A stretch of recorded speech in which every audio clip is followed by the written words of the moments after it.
Okay, so this video I'm going to use just to kind of give you some instructions on how to use the ski doubler that I designed for the Whipr. So first of all, it uses mostly what you should already have. Of course, you're going to have the ski component. I usually recommend having a towel behind it to protect your door. For this video, I'm not, just for make it a little bit easier contrast. You get your base unit, and then you've got, come on in here, buddy. The pulley that it is used with the rower, you'll need this. If you don't have it, you can get it on Whipr's website. And then this strap is used for the anchor system that they have, as well. So if you don't have the strap, any strap will work so long as it's, well, ideally 1.5 inches, 38 millimeters. So probably any strap would really work, but yeah, that's it. The things that are gonna come from me is you're gonna have this little carabiner style clip anchor system.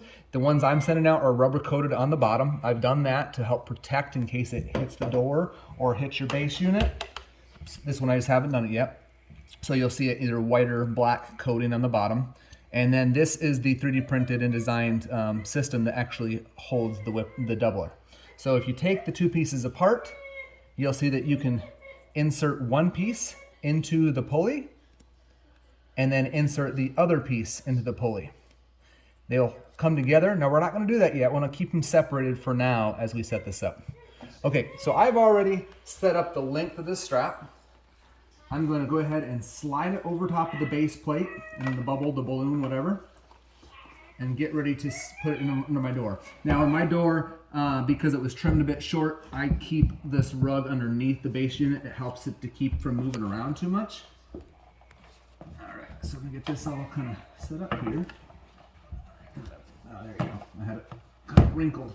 All right, so I'm gonna go ahead and pump it up just to keep it from moving around on me.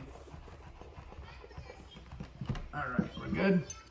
So now I'm going to slide this around on the strap here. I leave a little bit of slack, okay?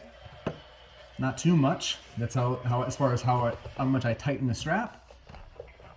And now I need to come through and I just need to attach the cable right to the anchor. Okay? So now what I'm going to do is I'm going to come up here for a second. I'll bring this right down. And I'm going to take this out. This is a little bit of a two-handed job, a little bit tricky, but I just need to slide this in here. And now when I bring them together, okay, they're together. So I can slide these two pieces right in the slot here, just like the cable goes originally. And slide, oh, my little rubber sheath is slid down, and that slid right in. Okay? So now the entire system is all set to go. Okay? I'm gonna do a little bit of a test run, not for any time really. I've just got the resistance set at 1 for the sake of this video, and I'll go from here. I'm gonna go ahead and back up, buddy. So you can just see that, I think you can probably see that if you've used it before without the doubler, you'll notice that it's louder here, but it's because I'm pulling it with much faster. But it's no different than using the doubler on the rower. It's no louder, and I would keep your strokes per minute at the same 30 or less, and pace not much faster than 140. Per 500. I usually am right around 2 minutes at a pace of 30 strokes per minute, maybe just 203 or somewhere in there. But and I usually keep it at about a resistance of 4. I will tell you that it's the one resistance with the doubler is probably equal to a 15 or a 16 without it. And to give you a little bit of an explanation of that, let's just pretend, throw out a number here, let's pretend that the maximum resistance of the Whipr was 50 pounds. I'm just making up a number, but let's say it was 50 pounds.